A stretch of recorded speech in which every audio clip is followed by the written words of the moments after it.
Prej sot kanë filluar regjistrimet e nxënësve në shkollat fillore të vendit, ndërsa do të përfundojë deri në fund të muajit maj. Nga sektori për arsim në komunën e Tetovës njoftuan se edhe në të gjitha 12 shkollat fillore të Tetovës ka filluar regjistrimi dhe interesimi është në nivel, por për shifra konkrete do të dihet ka mesi i muajit. Nga ky sektor njoftuan se të dhënat i marrin nga Drejtoria e Librave Am për fëmijë të lindur deri në 31 janar të vitit 2019 dhe në bazë të dhënave që janë marrë nga kjo drejtori, në klasë të parë duhet të regjistrohen 1335 fëmijë. Pritshmëritë janë që këtë vit të ketë numër më të madh të fëmijëve në klasën e parë. Për dallim nga viti i kaluar, ky numër ishte 976, mirëpo nuk do të thotë që gjithë këta 1335 fëmijë të cilët i kemi të dhënat nga Drejtoria e Librave Am do të regjistrohen në shkollat tona fillore, pasi që mundet që në një numër i caktuar i tyre dhe të kenë lëshuar vendin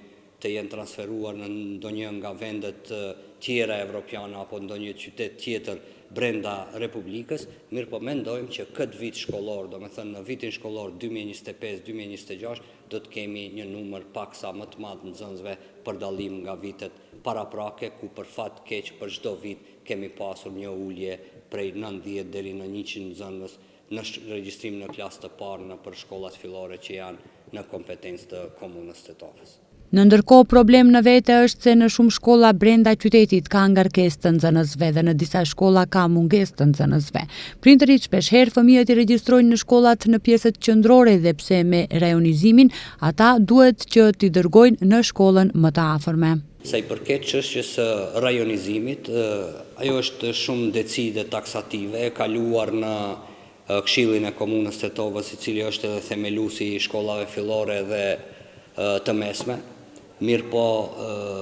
ne me Inspektoriatin Komunal të Arsimit, gjithmonë edhe gjatë regjistrimit të nxënësve në klasë parë, ndjekim procedurat që mos ky rajonizim mos të respektohet, mirëpo ka edhe mënyra ligjore që gjejnë prindrit, bëjnë një kontratë fiktive në noter kinse jetojnë me qira apo janë të ndonjë farefis momentalisht dhe ne këtë me anë të atij dokumenti nuk kemi mekanizëm që ta